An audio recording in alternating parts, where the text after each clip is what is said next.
Kung gabing iyon hindi tayo tinanggap ng Pilipinas, marahil ay isa na lamang tayo sa 314 na numero, mga buhay na nawala sa radar ng mundo. Nang gabing iyon, nagkaroon ng problema sa sistema ng makina ang eroplano ng international flight na responsibilidad namin. At ang mas nakakatakot pa sa salitang sira ay ang walang mapagbababaan. Paulit-ulit na tumugon ang malalaking paliparan na may mga dahilan na tila tama. Kalagayan ng panahon, mga hakbang sa kaligtasan, kahandaan ng sistema. Ngunit sa sabungan, ang oras ay binibilang ng pabilis na nauubos na gasolina. Ang 314 na pasahero ay hindi pa alam na ang katahimikan sa loob ng kabin ay pinipisan ng kawalan ng pag-asa ng mga tripulante. At sa sandaling kahit ang mga bihasa ay nagsisimulang mawalan ng pananampalataya, isang boses mula sa radyo ng Pilipinas ang lumabas, kalmado, maikli at malinaw, handa na kami. I-landing nyo ang eroplano. Hindi lamang ito isang pahintulot na bumaba. Ito ay isang sandali na nagpapakita sa amin ng katotohanan na sa panahon ng krisis, ang tunay na pamantayan ng isang bansa ay hindi nasa mga advertisement, kundi sa paraan ng pagprotekta nila sa buhay ng mga estranghero. Nang gabing iyon, bago gumuho ang lahat, ako ay ako pa rin.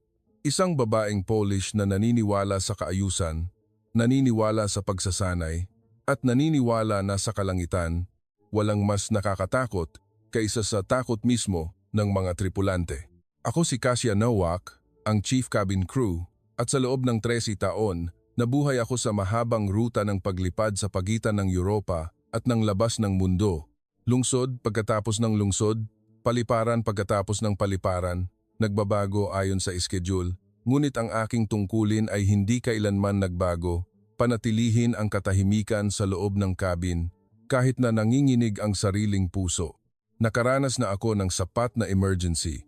Nawalan ng malay ang pasahero sa gitna ng flight, nagkaroon ng seizure ang bata dahil sa mataas na lagnat, pabagubagong panahon kaya halos tumaob ang trolley ng pagkain, bigla ang paglanding dahil sa teknikal na dahilan. Hindi ako takot sa salitang emergency dahil sa aming propesyon, tinuruan kami na tingnan ito bilang isang proseso, isang serye ng mga hakbang, isang listahan na dapat tapusin, hindi isang drama na kailangang hayaang mangibabaw ang emosyon. Bawat taon, sumasailalim ako sa paulit-ulit na pagsasanay. Bawat taon, inuulit ko ang manual hanggang sa halos kabisado ko na ang ilang pahina. Palagi kong sinasabi sa mga junior ko, huwag subukang maging mas magaling kaysa sa sistema. Sundin lang ang sistema ng tumpak. At naniniwala talaga ako doon. Kaya nang nagsimula kaming lumipad ng maayos sa gitna ng gabi, hindi ko naramdaman na ang gabing ito ay magiging iba sa ibang gabi.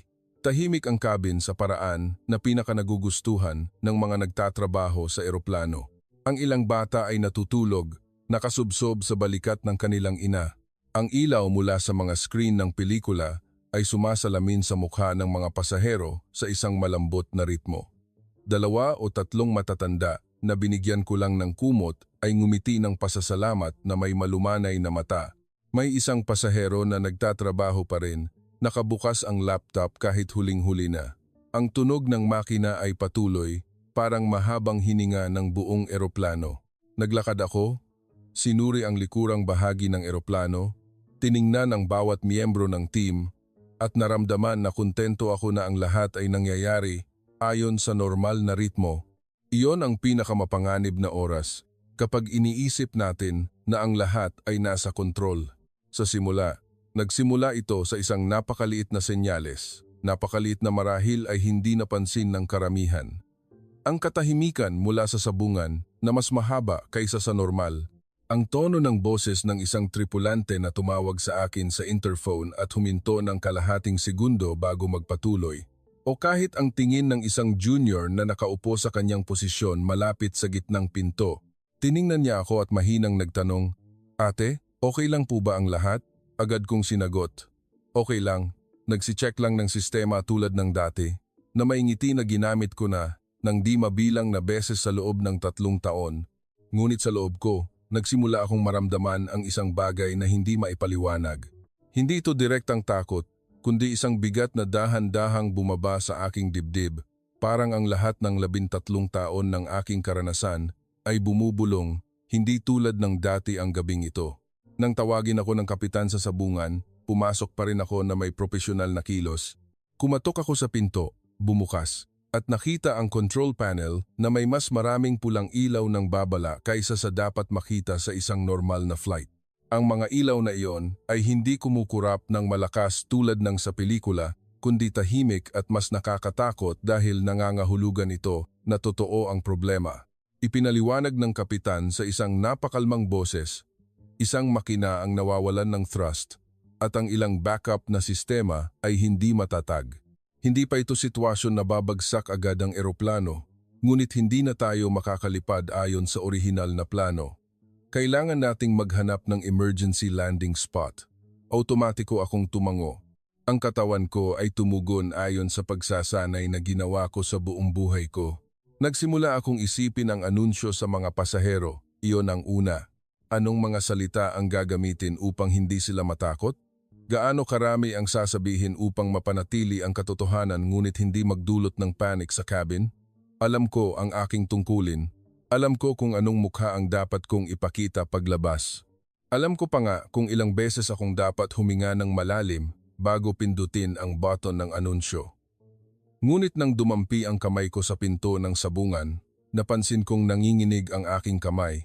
Hindi masyadong nanginginig para makita, ngunit sapat na para malaman ng isang tulad ko ang sarili ko, at iyon ang mas nakakagulat kaysa sa mga ilaw ng babala sa control panel. Dahil sa buong panahong nakalipas, naniwala ako na ang karanasan ay magpapanatili sa atin na kalmado. Ngunit sa sandaling iyon, naiintindihan ko lang na ang karanasan ay hindi nangangahulugang hindi tayo matatakot. Ito ay nagpapabago lamang sa atin kung paano magpatuloy kahit takot pa rin. Bumalik ako sa cabin. Karamihan sa mga pasahero ay hindi pa alam na sa loob ng ilang minuto, magbabago ang kanilang mundo. Naglakad ako sa makipot na pasilyo sa pagitan ng mga upuan, nakita ang isang bata na nakasubsob sa kanyang manika, nakita ang isang lalaking nasa edad 40,050 na inayos ang kanyang neck pillow at natulog muli. Nakita ang isang matandang babae na tumingala sa akin na may magalang na ngiti. Ngumiti ako sa lahat bilang tungkulin, ngunit ang pakiramdam sa loob ay hindi na pareho. Hindi lamang ako natatakot sa problema ng makina. Nagsimula akong matakot sa isa pang katotohanan. Kailangan nating panatilihin ang katahimikan ng mahigit 300 na buhay habang ang susunod na sagot mula sa lupa ay hindi pa alam kung ano. Tumayo ako sa punto ng anunsyo. Tinitigan ang maliit na button sa harap ko sa isang kisap mata, ngunit sa isip ko, tila humaba ang oras. Gaano katotoo ang dapat kong sabihin? Kung sasabihin ko ang salitang emergency, baka agad na manginig ang cabin. Kung masyado akong paligoy-ligoy at maya-maya ay malaman nila na hindi natin sinasabi ang buong katotohanan, mawawala ang tiwala. Naalala ko ang aral ng isang instructor na nagsabi minsan, ang tungkulin ng crew ay hindi itago ang katotohanan, kundi ayusin ang katotohanan sa paraan na matatanggap ng mga pasahero. Noon, hindi ko masyadong naintindihan, ngunit ng gabing iyon, naintindihan ko ang bawat salita. Kaya pinili ko ang pinakamahina, pinakamagalang at pinakamatatag na mga salita na kaya kong gawin. Ipinahayag ko na may pag-check ng sistema at maaaring kailanganing baguhin ang plano ng paglanding para sa kaligtasan at hiniling sa lahat ng pasahero na manatiling kalmado at sundin ang mga payo ng mga tripulante. Ang boses ko ay kalmado, mas mahusay kaysa sa inaasahan, kahit na ang puso ko ay mabilis na tumibok na halos marinig ko sa aking sariling tenga. Nang matapos kong pindutin, dahan-dahan kong inalis ang kamay ko mula sa button at agad kong naramdaman na basa ng pawis ang aking palad. 2 junior ang lumapit, naghihintay ng mga utos. Tiningnan ko ang kanilang mga mukha at nakita ang aking sarili sa nakaraan noong naniniwala pa ako na sapat na ang kabisaduhin ang mga hakbang. Nagbigay ako ng mga utos isa-isa, ng malinaw. Maghanda ng tubig na ipapamahagi, magdagdag ng mga kumot, alagaan ng mga bata, at matatanda ng partikular. At ang pinakamahalaga, huwag magmadaling maglakad, huwag gumamit ng mabilis na boses, dahil ang bilis ng tripulante ay magpapasa ng takot ng mas mabilis kaysa sa anumang salita. Tumango sila ng buong atensyon at nagkanya-kanya sa kanilang mga posisyon, Tiningnan ko sila at sinubukang manatiling matatag sa sandaling iyon. Sa mismong oras na iyon, naramdaman ko na nagkaroon ng unang lamat sa aking sarili. Hindi ito lamat sa aking kakayahan, kundi lamat sa aking lumang paniniwala. Ang paniniwala na ang manual ay kayang suportahan ang lahat. Ang paniniwala na ang sistema na natutunan namin ay magdadala sa amin sa bawat sitwasyon na tulad ng dati. Ang totoo, ang manual ay nakakatulong sa amin na hindi maligaw, ngunit sa gabing iyon, kung saan ang oras ay binibilang paatras ng gasolina at ang buhay ng lahat ng nakasakay ay nakasalalay sa sagot mula sa lupa, ang sinusubukan ay hindi lamang ang aking kasanayan o ng aming crew. Ito ang kalidad ng mundo sa labas na tatanggap o tatanggi sa amin.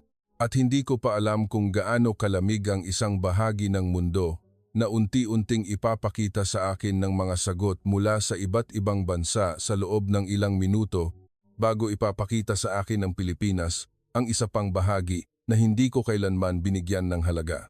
Pagkatapos ng anunsyo, wala akong gaanong oras upang pakinggan ang tibok ng aking puso dahil muling tumunog ang interphone mula sa sabungan. Tinawag ako ng kapitan. Ang boses niya ay kalmado pa rin. Ngunit bilang isang nagtatrabaho, alam kong ang kalmadong ito ay hindi tulad ng dati. Ito ay isang kalmado na nagmumula sa pangangailangan na alisin ang lahat ng hindi kinakailangan sa isip at iwanan lamang ang pagtutuos, pagpili at oras. Nang pumasok ako sa sabungan, lumaki ang flight map sa screen. Maraming alternatibong ruta ang nagpatong-patong, parang mga marka ng lapis sa papel na binura at isinulat muli ng paulit-ulit. Mabilis na binabasa ng co-pilot ang bawat set ng data, distansya, kondisyon ng runway, kahandaan ng ground, at natitirang gasolina. Hindi ako nagtanong ng hindi kinakailangan dahil nakikita ko na ang lahat ay nagtatrabaho laban sa oras. Sinabi lamang ng kapitan sa akin ng maikli. Kinokontak namin ang unang paliparan. Pakihanda ang crew kung kailangan nating baguhin bigla ang plano. Tumango ako ngunit tumayo pa rin sa likuran ng tahimik sandali dahil gusto kong marinig ang sagot ng sarili ko. Ang radyo ay humihinto na may kaunting ingay. Ipinaalam ng kapitan ang sitwasyon ng sistematiko, bahagyang problema sa makina, kailangan ng emergency landing, bilang ng pasahero, kumpletong pangunahing impormasyon. Bawat salita ay tumpak at magalang, tulad ng sa kanyang pagsasanay. Hindi ko namalayan na napigil ko ang aking hininga. Isang bagay lang ang nasa isip ko, basta may mapagbababaan. Ngunit ang sagot na bumalik ay hindi tumatanggap. Ito ay isang pagtanggi na napakagalang na halos hindi mo maramdaman ang kalamigan sa unang pangungusap. Ipinaliwanag niya ang mga limitasyon ng operasyon sa panahong iyon, ang density ng trapiko sa himpapawid at ang mga panganib sa kahandaan para sa karagdagang emergency. Ang lahat ay tila makatwiran, walang gumamit ng bastos na salita, walang sumigaw, walang nagpakita ng direktang kawalan ng pagkatao. Ngunit ang totoo, isang pinto ang isinara sa aming harap. Tiningnan ko ang kapitan, hindi siya nagpakita ng anumang emosyon. Tumugon lamang siya ng maikli at agad na lumipat upang makipag-ugnayan sa susunod na paliparan. Ito ang lalong nagpabigat sa aking dibdib dahil ang mga taong hindi nagpapakita ng emosyon ay madalas na ang mga nakakaalam na kung mawawalan ng kahit 10 segundo sa pagkabigo, ang resulta ay maaring magpabago sa buong eroplano. Ang ikalawa, ikatlo at ikaapat na pagkontak ay nangyari ng napakabilis kaya't hindi ko na malaman kung ilang minuto na ang lumipas. Naalala ko lamang ang mga sagot na kahawig sa isa't isa. Ang ilan ay tumukoy sa mga limitasyon ng kaligtasan. Ang ilan ay tumukoy sa mga proseso ng pag-apruba sa gabi. Ang ilan ay tumukoy sa kakulangan ng resources sa lupa.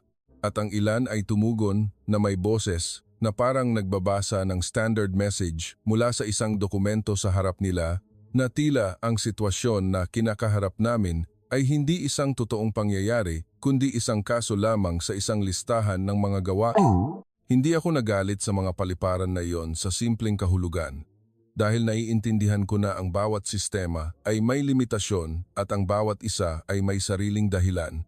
Ngunit sa sandaling iyon, ang pag-unawa ay hindi nakatulong na mabawasan ang pakiramdam ng kawalan.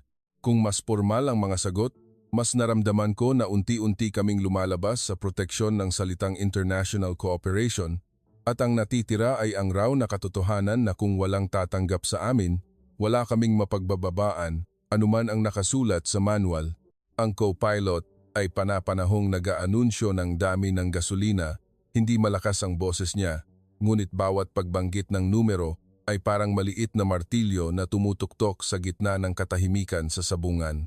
Nagsimula akong maunawaan na ang tunay na takot sa paglipad ay hindi ang imahe ng eroplano na nanginginig ng malakas o ang malakas na sirena tulad ng sa pelikula, kundi ang patuloy na pagtingin sa bumababang numero habang ang sagot mula sa mundong nasa ibaba ay hindi pa rin nagbabago. Ang oras ay naging nakikita sa pamamagitan ng mga numero at ang mga numero ay bumababa sa harap ng aming mga mata ng napakatapat.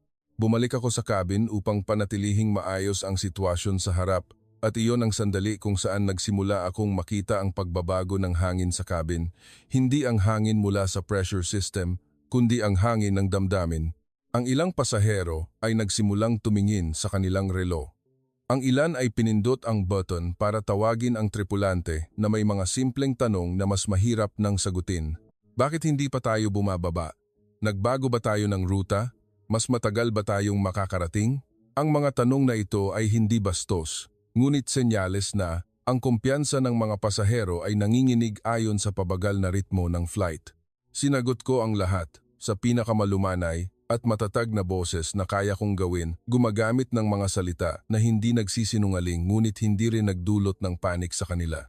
Napansin ko na ang pagsagot sa isang tanong ay hindi na nagtatapos sa isang tao lamang dahil ang mga mata ng mga katabi ay lilingon din upang makinig. Kaya kailangan kong mag-ingat kahit sa ritmo ng aking paghinga sa pagitan ng mga pangungusap.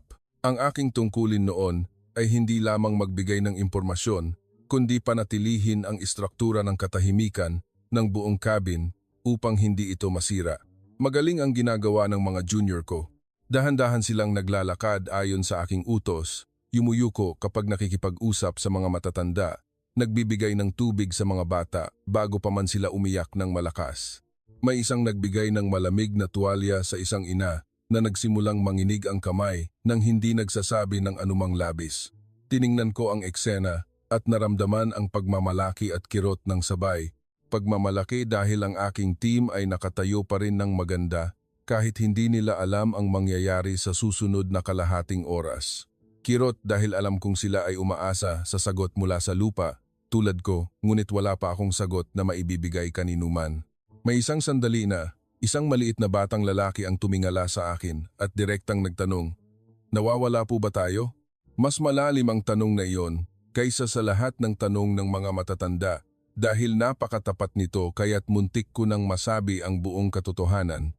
Lumuhod ako upang maging kasing level ng kanyang mata, ngumiti at sumagot.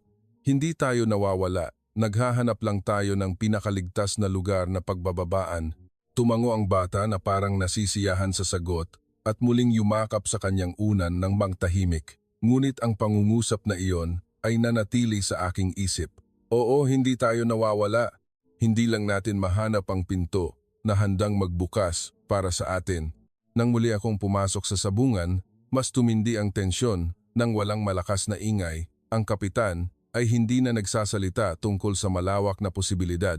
Nagsimula siyang magsalita tungkol sa mga opsyon na maaaring alisin isa-isa. Tinuro ng co-pilot ang screen at kinakalkula ang mga natitirang ruta. Ang radyo ay tumutunog pa rin ng panapanahon na may mga sagot na nagpapaliit sa espasyo sa mapa. Naunawaan ko nang malinaw sa sandaling iyon na ang humuhugis sa akin ay hindi ang tapang, kundi ang lumang paniniwala na ang sistema ay palaging may solusyon. Ang katotohanan sa harap ko ay mas malupit. Ang sistema ay may solusyon lamang kapag may handang makipagsapalaran. Nang gabing iyon, unti-unting lumilinaw ang aral kahit hindi pa tapos ang kwento. Ang buhay ng tao ay hindi natatalo dahil lamang sa problema sa makina. Minsan, halos natatalo ito dahil sa pag-aalinlangan ng isang sistema na tumitingin sa tao bilang isang proseso bago tingnan bilang tao.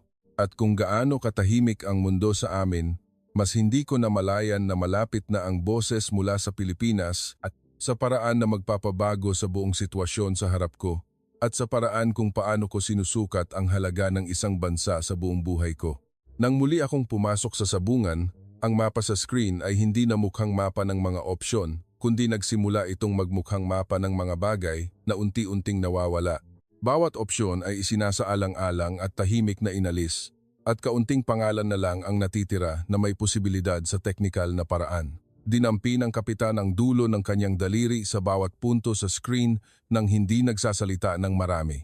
Muling binasa ng co-pilot ang mga datos upang kumpirmahin ang distansya, gasolina, natitirang oras, kahandaan ng ground. Ang lahat ay pinipilit na maging ang tunay na kinakailangan lamang. At isang pangalan ang binanggit, Manila, Pilipinas. Tiningnan ko ang screen nang walang imik sandali, hindi dahil hindi ko alam, kundi dahil sa loob ko ay may gumalaw ng sabay, pag-asa at pagtatangi na hindi ko kailanman inamin na mayroon ako. Narinig ko na ang mga salitang iyon mula sa crew lounge, mula sa mga usapan ng mga nagtatrabaho sa long-haul flights, nang maraming beses kaya't nakabaon na ito sa aking isip, nang hindi ko namamalayan na ang ilang paliparan sa Timog Silangang Asya ay maaaring masyadong abala sa kritikal na oras, na sa gabi ay maaaring hindi gaanong maayos ang koordinasyon, na kung talagang emergency, dapat isipin ang ibang opsyon. Walang nagsalita ng may galit, walang direktang bumastos, ngunit iyon ang pinakamapanganib na pagtatangi, ang pagtatangi na dumarating sa anyo ng sabi-sabi. At dahil hindi ito sapat na malakas para makonsensya tayo, hinayaan natin itong maging pamantayan sa ating sarili ng tahimik. Nakatayo ako roon at nalaman ko lang na, sa buong panahong nakalipas, wala akong sapat na direktang karanasan upang hatulan ang Pilipinas sa ganitong sitwasyon, ngunit hinayaan ko ang mga kwento ng iba na gumuhit ng buong larawan sa halip na ang katotohanan. Humarap sa akin ang kapitan. Hindi siya direktang nagtanong ng opinyon, kundi isang tingin ng taong gustong malaman kung handa ba kaming lumakad ng magkasama sa landas na ito. Huminga ako ng malalim. Alam kong wala akong karapatang manatili sa lumang damdamin sa oras na ito. Wala kami sa crew lounge. Nasa himpapawid kami, kasama ang 314 na pasahero, at bawat minuto ay mas mabigat kaysa sa anumang personal na paniniwala. Mahina akong tumango at sinabi lamang, subukan nating kontakin ang Manila. Inikot ng kapitan ang frequency ng radyo. Kaunting ingay ang pumasok bago ang lahat ay naging tahimik ng kakaiba. Ang katahimikan na iyon ay napakaliit, ngunit sa pakiramdam ko, sapat na ito upang mailagay ang lahat ng takot. Maikli at diretso ang pag-uulat ng kapitan sa sitwasyon. Problema sa makina, bilang ng pasahero, natitirang gasolina, oras kung kailan kami kayang tumanggap ng panganib. Hindi siya humingi ng awa, hiningi lamang niya ang malinaw na desisyon mula sa kabilang dulo. Tinitigan ko ang radyo na parang ito lamang ang bagay sa mundo na kasama naming humihinga, at ang tugon mula sa Pilipinas ay dumating. Hindi ito isang nagmamadaling boses na magpapapanik sa nakikinig, at hindi rin ito isang formal, matigas na boses na magpaparamdam na ang kabilang panig ay nagtatanggol sa sarili bago ang lahat. Ito ay isang boses na kalmado, magalang, at kakaibang napakatutok. Manila Control Receiving. Confirm current altitude, heading, and engine status. Walang pagtanggi sa simula, walang mahabang pangungusap na puno ng mga limitasyon, walang puwang para sa amin upang bigyang kahulugan na sila ay naghahanap ng dahilan. Ang unang ginawa ng Pilipinas ay kumuha ng kinakailangang impormasyon upang simulan ang trabaho. Hindi ko namalayan na muli akong napigil sa paghinga. Mabilis na ibinalik ng co-pilot ang impormasyon, sumagot ang kapitan ng sunod-sunod. Ang mga boses mula sa magkabilang panig ay maikli, malinaw, at tumpak, parang alam na alam nila ang kanilang tungkulin. Walang salitang kalabisan, ngunit bawat salita ay nagparamdam sa akin na tinatanggap kami sa isang sistema, hindi tinatanong kung karapat-dapat ba kami ng tulong. Ilang segundo pagkatapos, muling sumagot ang parehong boses mula sa Pilipinas. Sa pagkakataong ito, mas malinaw at isang pangungusap na tatandaan ko habang buhay. Maaari na kayong bumaba. Inaayos na namin ang inyong landing path ngayon. Hindi ako sigurado kung kailan ako muling huminga. Alam ko lang na agad na nagbago ang hangin sa sabungan. Ang kapitan, na kalmado sa buong panahon, ay huminga ng malalim. Ang co-pilot ay saglit na pumikit, na parang bagong ibinaba ang mabigat na pasanin sa kanyang balikat. Ako mismo ay hindi umiyak, hindi nagsalita ng anuman, tumayo lang doon at naramdaman na parang may isang bagay sa aking dibdib na matagal ng tensyonado ay unti-unting lumuwag. Ngunit ang mas nakakagulat pa sa salitang maaari na kayong bumaba ay ang sumunod. Hindi lamang huminto ang panig ng Pilipinas sa pagpapahintulot, nagsimula silang magpadala ng mga utos at paghahanda ng agad, sunod-sunod, na parang ang buong ground team ay sabay-sabay na ginising. Ipadala ang bagong approach coordinates, ayusin ang altitude ayon sa itinakdang proseso, kumpirmahin ang landing channel na iaayos, na sinundan ng pangungusap na automatikong nagpalingon sa akin sa kapitan. Handa na ang medical team at ground team. Kung may pasahero o crew na nangangailangan ng tulong, ipaalam agad ang paunang bilang. Alam nila ang mga pangangailangan ng emergency flight bago pa man kami humingi ng kumpleto.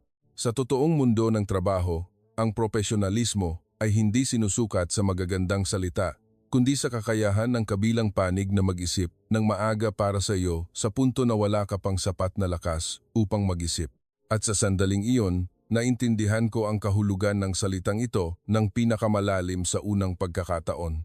Ang Pilipinas ay hindi lamang nagbukas ng runway para sa amin, kundi binuksan nito ang buong sistema upang makipagsapalaran sa amin. Naramdaman ko ang matinding ginhawa, at ang ginhawa ay dumaloy sa isa pang uri ng pakiramdam na mas masakit, ang kahihiyan. Hindi kahihiyan dahil kailangan naming humingi ng tulong, kundi kahihiyan na sa aking isip ay inilagay ko ang bansang ito bilang isa sa mga huling opsyon, samantalang sa totoong panahon, ang mga taong tumugon sa amin ng may kalidad ay sila pala. Naalala ko ang mga malabong salita na narinig ko sa crew circle, naalala ko ang aking sarili na tumango ng tahimik nang hindi kailanman nag-verify. At habang mas naiisip ko, mas naramdaman ko na ang ilang pag-iisip sa aking sarili ay nararapat ng gumuho. Humarap ang kapitan sa akin at sinabihan akong lumabas upang ihanda ang cabin para sa pagbabago ng ruta ng paglanding. Tumango ako at lumabas, ngunit ang aking paglalakad ay hindi na katulad ng dati. Kanina, lumabas ako sa sabungan na may kawalan ng katiyakan. Ngayon, lumabas ako na may isang bagay na napakahalaga sa krisis. Pag-asa na may konkretong ebidensya, hindi lamang malabong pag-asa. Maikli kong tinawag ang crew, sinabi na pupunta kami sa Manila, Pilipinas, at kumpleto na ang koordinasyon at suporta. Agad kong nakita ang pagbabago sa mga mata ng mga junior ko, mula sa tensyon patungo sa determinasyon.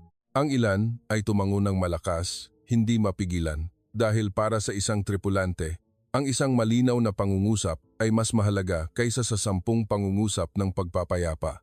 Bago pindutin ang boto ng anunsyo sa mga pasahero, huminto ako ng isang kisap mata at muling tiningnan ang cabin. Ang mga taong ito ay hindi pa alam ang lahat ng naghihintay sa likod ng susunod na anunsyo. Ngunit alam ko na ang kwento ngayong gabi ay nagbabago mula sa kwento ng isang eroplanong may problema patungo sa isang uri ng aral na ang tunay na tiwala ay hindi kailanman nagmumula sa imahe o tsismis. Nagaganap ito sa sandali na ang buhay ng mga tao ay nakasalalay sa balanse at may isang tumugon ng kalmado, handa na kami. At ng gabing iyon, hindi lamang tumugon ang Pilipinas sa radyo. Sinimulan nila akong turuan agad na ang pamantayan ng isang bansa ay pinakamalinaw na makikita hindi kapag normal ang lahat, kundi kapag ang buong mundo ay nag-aalinlangan at pinili nilang kumilos bago ang anumang salita. Pagkatapos ng anunsyo sa mga pasahero na magbabago kami ng ruta papunta sa Pilipinas, hindi nagkaroon ng kaguluhan sa cabin tulad ng aking kinatatakutan. Karamihan sa mga tao ay tumingala lamang sa isa't isa ng tahimik at bumalik sa pagkakaupo ng mas kalmado kaysa sa inaasahan na parang lahat ay sabay-sabay na nakakaunawa nang hindi na kailangang magsalita na sa ngayon. Ang pinakamahalaga ay hindi kung anong bansa ang bababaan namin, kundi ang mayroon na kaming mapagbababaan. Ang ganitong kapayapaan ay lalo pang nagpatatag sa akin. Muli kong sinuri ang mga seatbelt, sinuri ang posisyon ng mga tripulante, at bumalik sa sabungan upang agad na magbigay ng kumpletong impormasyon tungkol sa mga pasaherong nangangailangan ng espesyal na tulong. Sa sandaling pumasok ako, naramdaman ko agad na nagbago ang atmosfera ng malinaw mula sa kalahating oras kanina. Ang tensyon ay naroon pa rin, ngunit hindi na ito tensyon na walang direksyon. Ito ay naging isang matinding pagtatrabaho na may malinaw na patutunguhan. Inaayos ng kapitan ang eroplano ayon sa bagong vector. Kinukumpirma ng co-pilot ang bawat halaga na natanggap mula sa panig ng Pilipinas. Ang tugon sa radyo ay kalmado pa rin. Walang labis na salita, ngunit bawat pangungusap ay parang naglalagay ng riles para sa aming eroplano upang tahakin ang bawat yugto patungo sa kaligtasan, at tahimik ang co-pilot sandali bago lumapit sa radar screen. Nag-zoom siya at mahinang bumulong, kakaiba. Agad na nagtanong ang kapitan, ano ang nangyayari? Automatiko akong lumapit din. Sa screen, mayroong maraming puntos na gumagalaw sa magkatulad na direksyon. Sa simula, inakala kong ito ay normal na trapiko sa airspace malapit sa isang malaking paliparan, ngunit pagkatapos ng ilang segundo, nakita ko ang parehong bagay na nakita niya. Hindi lamang maraming eroplano ang lumilipad doon, kundi maraming eroplano ang dinadala sa iisang koordinadong ruta. Habang mas sinusuri ko, mas nagiging malinaw. Ang ilan ay nagmula sa magkakaibang direksyon, ang ilan ay nasa magkakaibang altitude, at ang ilan ay may patterns ng pagpasok na nagpapahiwatig na hindi sila normal na flights na sumusunod sa parehong schedule. Nagsimulang bilangin ng mahina ng co-pilot ayon sa instinct ng isang nagtatrabaho na alam na may nakikita siyang kakaiba sa normal. 1, 2, 3. Habang mas binibilang niya, mas nagbabago ang kanyang mukha. Hindi ako sumingit sa tanong dahil nagsimula akong intindihin na hindi lamang kami ang eroplano na lumiko patungo sa Pilipinas ngayong gabi. Ang unang pakiramdam na umiral ay hindi ginhawa, kundi gulat.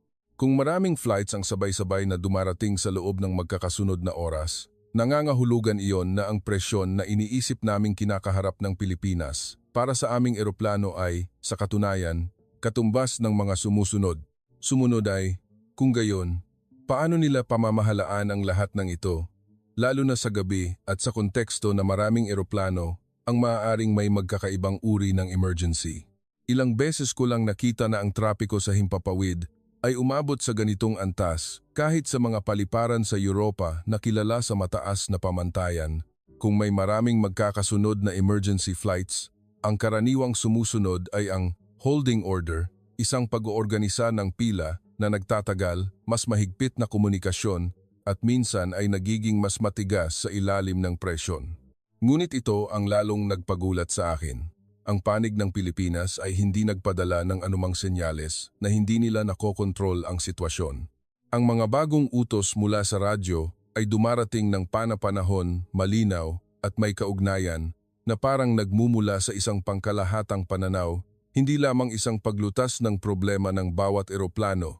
Nang paisa-isa, ang aming eroplano ay itinakda ang altitude, bilis, at entrance point na angkop sa pangkalahatang queue. Habang sa radar, nakita ko ang iba pang mga puntos na gumagalaw ng sunod-sunod. Ang ilan ay bumaba, ang ilan ay bumagal, ang ilan ay dinala ng bahagya sa malawak na lugar at pagkatapos ay ibinalik. Ang lahat ay tila inaayos, hindi lamang inuutusan na mag-iwasan. Tinanong ng kapitan ang panig ng Pilipinas tungkol sa aming order. Ang boses niya ay magalang pa rin, ngunit may hindi maitago na pagtataka dahil ito ay tungkol sa gasolina at tunay na panganib. Agad na bumalik ang sagot mula sa Pilipinas na may nakakagulat na tumpak na tinantiang oras. Hindi kami ang una at hindi kami ang huli, ngunit nasa order kami na magpapababa sa amin sa loob ng ligtas na gasolina ayon sa kanilang pagkalkula. Ang sagot na iyon ay hindi lamang nagsasabi kung kailan, kundi sinasabi rin na ang kabilang panig ay tumitingin sa buong larawan. Muli akong lumingon sa radar. Sa pagkakataong ito, nagbago ang pakiramdam mula sa ano ang nangyayari dito, patungo sa paano nila ito nagagawa. Ang bawat punto sa screen ay hindi lamang simbolo ng eroplano, kundi mga buhay ng pasahero, tripulante, takot, agarang problema at hindi pare-parehong natitirang oras ng bawat eroplano. Upang maayos ang lahat na gumagalaw ng magkasama nang hindi nagiging kaguluhan, kailangan ng higit pa sa isang magaling na tao sa control tower. Kailangan ito ng isang sistema na nauunawaan ng lahat ng panig ang parehong ritmo mula sa air hanggang sa ground hanggang sa on-site na desisyon. At dito ko nagsimulang makita ang isang bagay na mas malalim kaysa sa bilis. Nakita ko ang karunungan ng isang magandang sistema. Hindi ang sistema na nagmamadali sa lahat, ng pinakamabilis hanggang sa mahirapan ang lahat, kundi ang sistema na nagpapangyari sa maraming bagay ng sabay-sabay habang ang bawat bahagi ay nananatiling kalmado upang hindi magkamali. Sa ilang kultura ng trabaho, madalas na maling naiintindihan ng mga tao na ang malakas na boses ay nangangahulugang pagiging seryoso o ang mabilis na pagbigkas ay nangangahulugang pagiging epektibo. Ngunit sa frequency ng radyo ng Pilipinas ngayong gabi, narinig ko ang kabaligtaran. Kung mas komplikado ang sitwasyon, mas kalmado ang boses. Kung mas mabigat ang pasanin, mas maikli at malinaw ang mga utos na parang alam nila na ang takot ay kumakalat sa pamamagitan ng tunog ng mas mabilis kaysa sa anuman. Nagsimulang ayusin ng aming eroplano ang posisyon nito ayon sa natanggap na order. Naramdaman ko ang bahagyang pagbabago ng direksyon sa pamamagitan ng pagtagilid ng katawan ng eroplano. Ang mga paggalaw na iyon ay napakahina, ngunit para sa isang taong matagal nang nasa eroplano, tulad ko, malinaw nitong sinasabi na dinadala kami sa isang tumpak na proseso, hakbang-hakbang. Muli akong lumabas sa sabungan upang bumalik sa cabin. Ang mga pasahero ay mas kalmado pa rin kaysa sa inaasahan. Ang ilang bata ay nakatulog muli. Ang mga junior ko ay nagtatrabaho pa rin ng tahimik at nasa ritmo. Tiningnan ko ang eksena at naramdaman ang pagtataka na ang katahimikan sa aming cabin ay sumasalamin sa katahimikan sa panlabas na sistema nang hindi kailangang malaman ng mga pasahero ang lahat ng detalye. Nagsimula akong maunawaan ang isa pang antas ng aral noon na ang emosyonal na katatagan ng isang tao sa krisis ay hindi lamang nagmumula sa mga salita ng pagpapayapa, kundi sa patuloy na pagpapadala ng senyales ng sistema sa paligid na may nangangasiwa. Hindi man nakikita ng mga pasahero ang radar, hindi man nila naririnig ang radyo, at hindi man nila alam kung ilang eroplano ang sabay-sabay na dumarating, nararamdaman nila ito sa pamamagitan ng katahimikan ng mga tripulante, sa pamamagitan ng hindi magulong ritmo ng eroplano, sa pamamagitan ng komunikasyon na hindi nagpapanik. Ang mga ito ay resulta ng magandang kontrol at ng gabing iyon, ipinapakita sa amin ng Pilipinas ang ganoong bagay ng live sa Himpapawid. Bago bumalik sa aking posisyon upang maghanda sa paglanding, muli kong tiningnan ang sabungan. Ang kapitan ay hawak pa rin ang control stick na may matatag na kilos. Ang co-pilot ay patuloy na nagbabasa ng mga datos ayon sa proseso, samantala, ako, isang babae na ilang 10 minuto lang ang nakalipas ay tinitingnan ang Pilipinas bilang huling opsyon, ay nagsimulang makaramdam ng isang bagay na hindi ko inakala na mangyayari ng ganito kabilis. Iyon ay paggalang. Hindi paghanga tulad ng isang turista, hindi ginhawa tulad ng isang nakaligtas, kundi paggalang sa isang bansa na nagpapatunay na ang kalmado ay hindi nangangahulugang mabagal at ang pagiging magalang ay hindi nangangahulugang mahina. Sa kabaligtaran, sa gabing maraming bagay ang handang gumuho, ang kalmadong Pilipino ay naging senyales ng mataas na antas ng kahandaan. Handa na tumanggap ng maraming buhay, maraming problema, maraming eroplano nang sabay-sabay nang hindi nawawala ang pagkatao sa proseso. At alam ko agad na ang makikita ko pagkatapos nito, kapag dumampi ang gulong sa lupa ng Pilipinas, ay hindi lamang ang pagtatapos ng isang emergency sa Himpapawid, kundi isang patunay pa na ang isang tunay na malakas na sistema ay dapat maging malakas sa Himpapawid at sa lupa ng sabay-sabay. Nang tumunog ang senyales para maghanda sa paglanding, bumalik ako sa aking posisyon na may pakiramdam na malinaw na iba sa dati. Hindi nawala ang lahat ng takot, ngunit napalitan ito ng isang nakatutok na konsentrasyon. Muli kong sinuri ang aking seatbelt, tiningnan ang paligid ng cabin at nagbigay ng senyales sa bawat tripulante sa pamamagitan ng tingin. Hindi na namin kailangang magsalita ng marami. Alam ng bawat isa ang kanilang tungkulin At sa pagkakataong ito, alam din namin na may isang sistema sa ibaba na talagang naghihintay na tanggapin kami. Dahan-dahang bumaba ang eroplano ng matatag. Walang abnormal na pagyanig na magpapapanik sa mga pasahero. Tiningnan ko sa maliit na bintana sa pinto at nakita ang mga ilaw ng paliparan ng Pilipinas na unti-unting lumalaki mula sa malalayong linya ng ilaw hanggang sa isang mas malinaw na istruktura. Runway, taxiway, guide lights, ang lahat ay kalmado at matalas sa paraan ng isang lugar na gumagana pa rin ng buo kahit hating gabi. Kakaiba ang pakiramdam sa aking puso. Hindi lamang ito kagalakan na makita ang lupa, kundi isang pakiramdam na ang lupaing iyon ay handa na para sa amin bago pa man kami dumating. Ang sandali ng pagdampi ng gulong sa runway ay nangyari ng matatag, ngunit hindi marahas. Ang impact ay dumaan sa katawan ng eroplano at sa aking katawan tulad ng dati. Ngunit ang mas matinding impact ng gabing iyon ay ang pag-iisip sa aking ulo. Nakababa tayo sa isang sitwasyong kontrolado. Hindi nagkagulo ang mga pasahero tulad ng sa pelikula. Walang sigawan, walang gulat. Mayroon lamang mga mahabang paghinga ng ginhawa sa iba't ibang punto sa kabin. Maikling palakpakan mula sa ilang hanay at ang katahimikan na unti-unting nagbago ng kahulugan mula sa pag-aalala patungo sa ginhawa. Natanggap ko ang utos na i-unlock ang mga proseso pagkatapos ng paglanding ng sunod-sunod at agad na sinimulang suriin ang cabin. Malaki ang pagbabago sa mukha ng maraming pasahero. Ang ilan ay nagngitian sa isa't isa nang hindi nagsasalita ng anuman. Isang matandang mag-asawa ang mahigpit na naghawak ng kamay.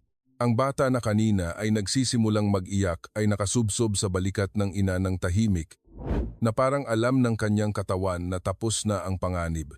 Ngumiti ako sa lahat, ngunit sa loob ay hindi pa ako lubos na nagpapahinga dahil alam kong maraming emergency ang hindi agad natatapos pagkadampi ng gulong sa lupa. Sa panahon ng paglipat mula sa tensyon patungo sa kaligtasan, dito magsisimulang magpakita ng sintomas ang maraming katawan ng tao. Maayos na gumalaw ang eroplano patungo sa parking bay at ang unang nakita ko nang magbukas ang pinto ay ang nagpatay sa akin sandali. Ang mga ground staff ng Pilipinas ay hindi nakakalat o nagtatakbuhan ng magulo, kundi nakatayo sa kanilang malinaw na posisyon na parang alam ng lahat kung sino ang susunod na haharapin at saan. Sino ang coordinating officer para sa mga pasahero, sino ang special assistance team, sino ang initial medical staff. Walang overlapping na tungkulin. Walang nag-uutusan sa isa't isa nang hindi maintindihan. Ang lahat ay tila nasa iisang ritmo. Nang magbukas ang pinto, isang lalaking ground staff ng Pilipinas ang lumapit sa akin at bumati sa malinaw na Ingles. Ang boses niya ay magalang ngunit direkta. Hindi siya nagsimula sa pagtatanong ng mga dokumento o hindi kinakailangang detalye. Agad siyang nagtanong ng pinakamahalaga. Ilang pasahero ang nangangailangan ng espesyal na tulong at nasaan sila? Ilang matatanda, bata o gumagamit ng wheelchair? At mayroon bang sinuman na sa tingin ng crew ay kailangang makita agad ng medical team? Ibinigay ko ang lahat ng impormasyon na aking nakalap. Tumango siya at agad na tumugon. Handa na ang lahat ng team, kasama ang pagkakasunod-sunod ng pagbaba mula sa eroplano upang maiwasan ang sagabal sa pasilyo. Ang salitang handa na mula sa kanya noon ay hindi isang pagpapayapa, kundi may bigat dahil lahat ng nakita ko sa harap ko ay totoo. Nagsimula akong ayusin ang pagbaba ng mga pasahero mula sa eroplano ayon sa pagkakasunod-sunod at iyon ang sandali kung saan nakita ko ang isang bagay na nagpabago sa aking pananaw sa kaayusan. Ang kaayusan dito ay hindi nagmumula sa malalakas na utos o sa mahigpit na pagkontrol sa mga tao, kundi sa pag-aayos ng kapaligiran upang ang mga tao mismo ay makalakad sa tamang landas. Ang mga pasaherong nangangailangan ng tulong ay magalang na inuna. Ang mga Pilipinong staff ay lumuluhod upang makipag-usap sa maliliit na bata sa kanilang antas ng mata, nagbibigay ng tubig at maliliit na bagay upang maging ligtas ang mga bata. Ang mga matatanda ay may kasamang staff na hindi nagmamadali, hindi nanghahawak, hindi nagpaparamdam na sila ay pabigat. Ang mga gumagamit ng wheelchair ay agad na inalalayan nang halos walang puwang ng pagkalito. Ang ibang pasahero ay tahimik na sumunod sa pagkakasunod-sunod na nakakagulat, walang sumisingit. Walang nagrereklamo na paulit-ulit na nagtatanong kung saan sila pupunta dahil ang pasilyo at ang mga nag-aalalay ay malinaw ng nakaayos. Nakatayo ako sa pinto, nagbibigay ng impormasyon isa-isa at bigla kong naintindihan ng malinaw sa aking isip. Hindi kami nangangasiwa sa isang grupo ng tao. Ang sistema ang nagdadala sa lahat sa krisis ng may dignidad. Pagkatapos bumaba ng karamihan sa mga pasahero, nagsimula akong makaramdam ng kakaibang bigat sa aking balikat. Ang katawan ko ay parang bagong nakaramdam ng pagod na nakatago sa buong gabi. Ngunit bago pa ako makaisip ng anuman, narinig ko ang tawag mula sa gitna ng cabin. Tinawag ako ng isang junior crew na may boses na sinubukang kontrolin, ngunit nanginginig pa rin ng bahagya. Nang mabilis akong dumating, nakita ko ang isang lalaking pasahero na nakasandal sa upuan, maputla, pinagpapawisan, mabilis huminga ng abnormal, nanginginig ang mga kamay at hindi makapagsalita ng buong pangungusap. Hindi siya nasaktan sa anumang impact, ngunit ito ay isang kondisyon na pamilyar sa akin, ang katawan na tumutugon pagkatapos ng matinding stress na nagpapalabas ng lahat ng sabay-sabay ng sistema ng nerbiyos. Lumuhod ako sa tabi niya, ginamit ang pinakamabagal at pinakamahinang boses na kaya kong gawin. Sinabihan siyang huminga. Kasama ako, sinubukang magbigay ng maikli at simpleng ritmo dahil ang taong nagpapanik ay hindi makakatanggap ng mahabang impormasyon.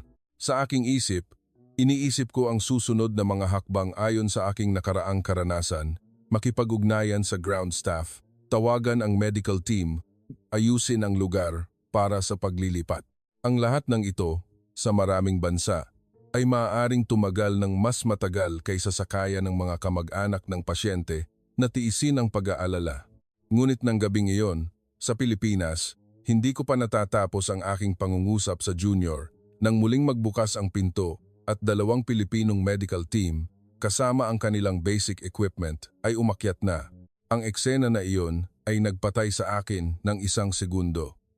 Hindi dahil hindi ko pa nakikita ang mga profesional na medical team, kundi dahil sa bilis at tamang-tama ng kanilang pagdating. Hindi sila pumasok ng magulo, walang malakas na ingay, walang maraming nagkakapatong-patong na tanong. Agad na sinuri ng isa ang pasahero, ang isa naman ay nakipag-ugnayan sa akin ng maikli at malinaw sa Ingles, nagtatanong kung kailan nagsimula ang sintomas, kung mayroon kaming alam na pangunahing kasaysayan, at sa parehong oras ay inayos ang lugar sa paligid ng pasyente upang maging maluwag nang hindi nagdudulot ng labis na takot sa iba pang pasahero. Ibinigay ko ang lahat ng impormasyon na mayroon ako. Tumango sila at nagpatuloy sa trabaho na parang libo-libo na silang nagsasanay. Mabilis na inayos ang oxygen mask. Ang pagsusuri ng pulso at tugon ay nangyari ng malumanay, ngunit tumpak. Nagsimulang huminga ang lalaking pasahero nang mas maayos pagkatapos ng paunang tulong at ang napansin ko ay ang Pilipinong medical team ay nakikipag-usap sa kanya sa parehong tono ng boses na ginagamit nila sa akin. Magalang, matatag, hindi minamadali siyang gumaling agad, kundi dahan-dahang ibinabalik siya sa kanyang kontrol. Sa panahong iyon, naintindihan ko ang aral ngayong gabi ng mas malalim pa. Ang isang magandang sistema ay hindi lamang mabilis. Ang isang magandang sistema ay dapat ding malaman kung anong bilis ang hindi sisira sa pagkatao. Ang isang tao ay pinakamahina. Hindi lamang niya kailangan ng tamang gamutan, kailangan din niyang tratuhin ng may paggalang. At ang Pilipinong team ngayong gabi ay ginawa ang 2 bagay nang sabay ng hindi ipinapahayag na gumagawa sila ng isang dakilang bagay. Nang handa na ang pasahero na ilipat ng ligtas mula sa eroplano, tumayo ako at tiningnan ang medical team at ground staff na magkasunod na nag-aalaga ng maayos at naramdaman ang isang bagay na umiinit sa aking dibdib. Hindi lamang ito ginhawa na kami at ang mga pasahero ay nakaligtas, kundi isang pasasalamat na sa gabing ang maraming bahagi ng mundo ay nagparamdam sa amin na kami ay pabigat. Ang Pilipinas ay nagparamdam sa amin na kami ay mga tao na karapat-dapat alagaan mula sa unang sandali na dumampi ang gulong sa lupa. At iyon ang punto kung saan nagsimula akong maniwala na ang aral ngayong gabi ay hindi nagtatapos sa matagumpay na paglanding, kundi nagdadala sa mas malayo sa tanong kung paano binibigyan ng kahulugan ng isang bansa ang salitang kahandaan. Kung ang sagot ng Pilipinas ay kahandaan na nagliligtas ng buhay habang pinapanatili ang dignidad ng tao, alam ko na ang pamantayan sa aking isip ay muling isinusulat nang hindi na maibabalik. Pagkatapos na mailipat ng ligtas ang lalaking pasahero na may panic attack mula sa eroplano, tumayo ako sa gitnang pasilyo sandali na parang hindi pa rin nakakasunod ang katawan ko sa katotohanan. Sa buong gabi, nangyari ang lahat ng napakabilis para magkaroon ng oras na lubos na maramdaman.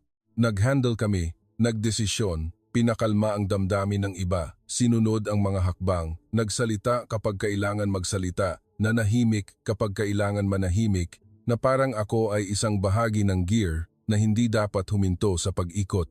Ngunit nang maasikaso na ang huling pasahero at nagsimulang lumuwag ang cabin, bumagal ang mga yapak sa sahig ng eroplano, naramdaman ko na ang katahimikan na ito ay mas mabigat kaysa sa panahong nasa himpapawid kami dahil ito ay katahimikan pagkatapos makaligtas at ang katawan ay wala ng dahilan upang manatiling tensyonado. Ang parehong Pilipinong ground staff ay lumapit sa akin. Dahan-dahan siyang nagsalita, malinaw, at nagbigay ng sapat na espasyo para makapag-isip ako. Ipinaalam niya na may inihandang rest area na para sa mga tripulante.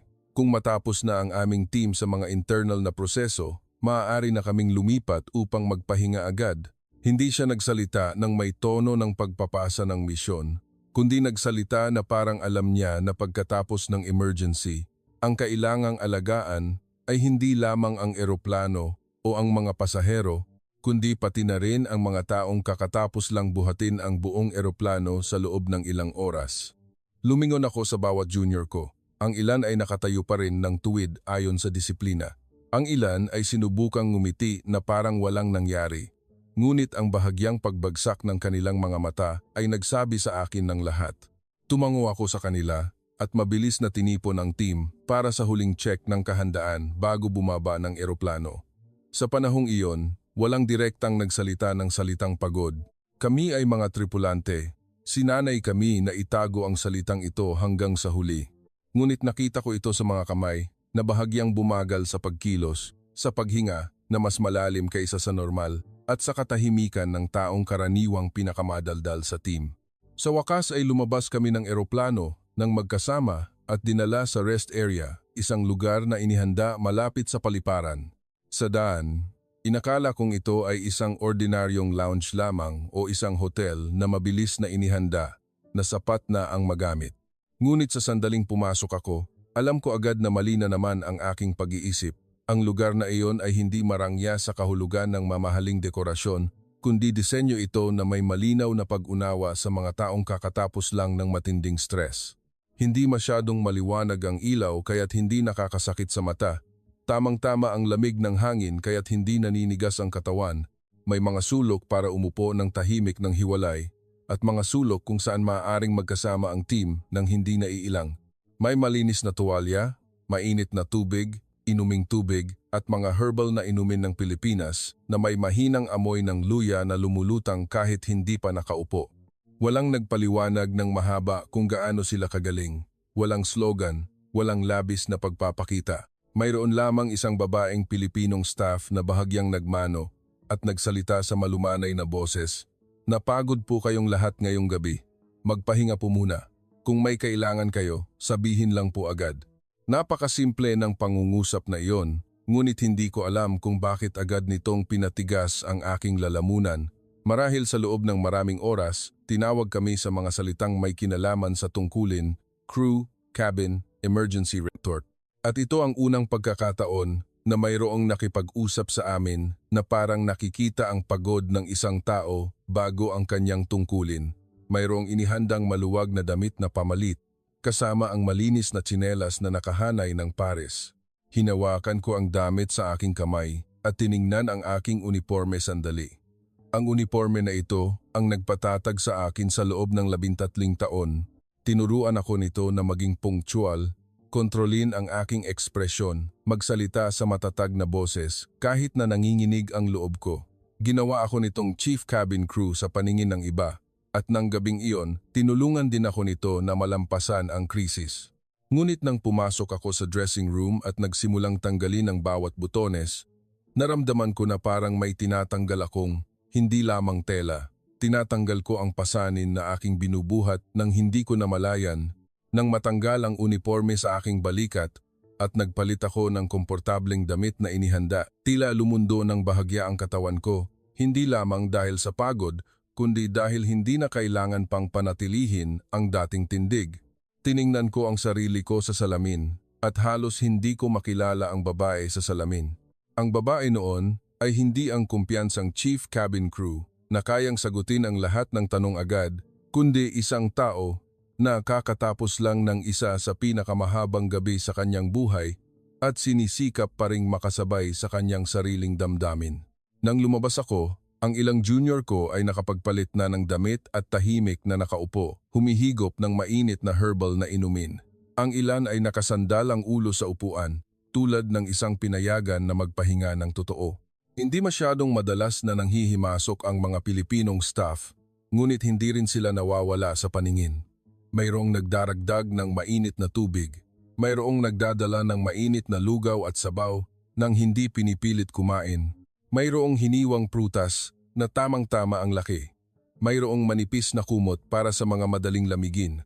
Ang lahat ay simple, ngunit nakakagulat na tumutugma sa pangangailangan ng katawan pagkatapos ng stress. Ito ang nagpatindig ng damdamin sa akin ng higit pa sa teknolohiya o bilis sa control tower kanina. Hindi lamang kami inalagaan ng Pilipinas noong emergency case pa kami.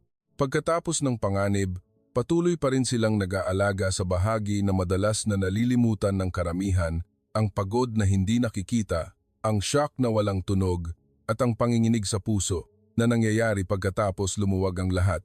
Umupo ako, hawak ang tasa ng mainit na inumin ng 2 kamay. Ang amoy ng luya ay dahan-dahang dumampi sa aking mukha at hindi ko alam kung saan nagsimula, ngunit kusa ng umagos ang luha. Hindi ito ang uri ng iyak na may hagulgol. Walang malakas na hikbi, walang dramatic na pangungusap sa aking isip. Meron lamang mga luhang dahan-dahang dumaloy ng tahimik na parang ang katawan ay naglalabas ng mga nakatago sa buong gabi nang hindi humihingi ng pahintulot.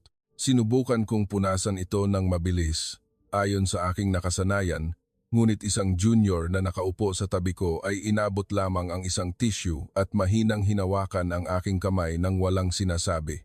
Nang gabing iyon, naintindihan ko muli na minsan ang pinakamalalim na habag ay hindi laging mahabang salita ng pagpapayapa, kundi ang pagiging naroon nang hindi pinipilit ang sinuman na maging matatag. Gaano katagal akong nakaupo doon, hindi ako sigurado. Ang oras sa rest area ng Pilipinas ay tila dahan-dahang gumagalaw ng sinasadya upang ang mga kakatapos lang ng bagyo ay magkaroon ng pagkakataong muling huminga sa kanilang sariling ritmo. Nang magsimulang luminaw ang aking isip, tiningnan ko ang paligid ng silid at nakita ang mga detalye na marahil ay hindi ko napansin kanina.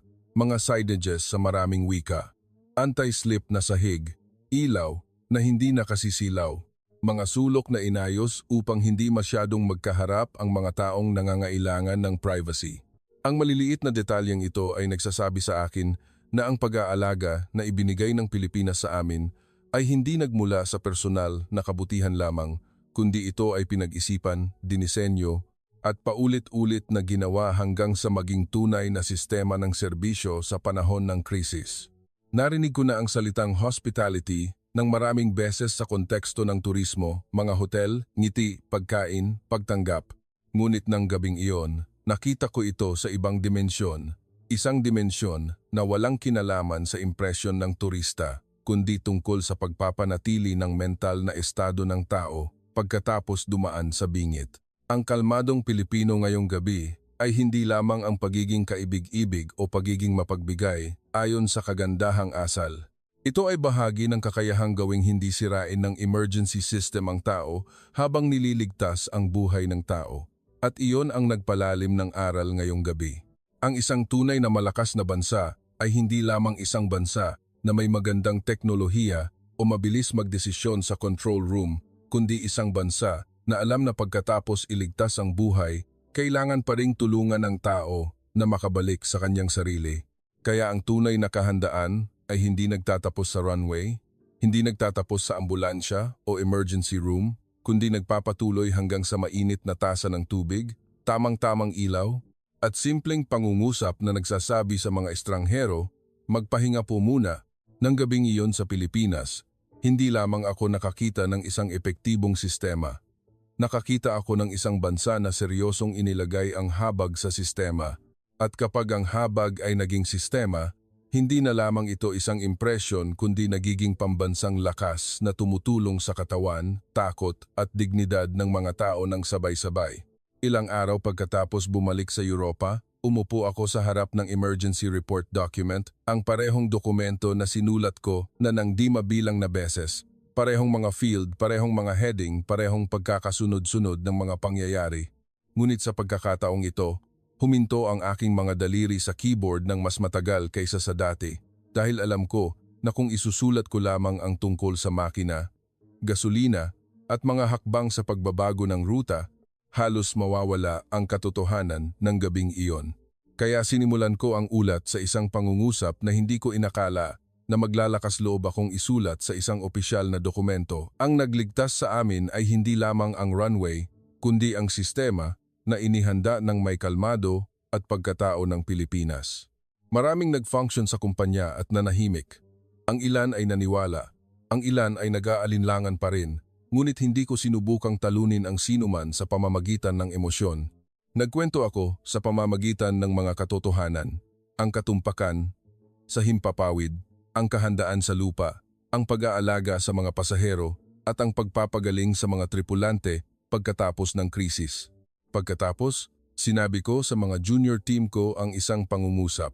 Kung isang araw ay haharapin ninyo ang pinakamadilim na gabi sa gitna ng himpapawid, huwag lamang hanapin ang landing spot.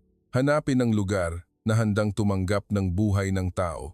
Simula ng gabing iyon, hindi lamang ako nagbago ng pag-iisip tungkol sa mga paliparan, kundi nagbago rin ako ng paraan ng pagsukat sa halaga ng isang bansa. Dahil sa panahon ng krisis, ang pinakamalaking bagay ay hindi ang advertisement, kundi ang pagkilos ng kalmado, magalang, at sa tamang oras, tulad ng ipinakita sa akin ng Pilipinas sa aking sariling mga mata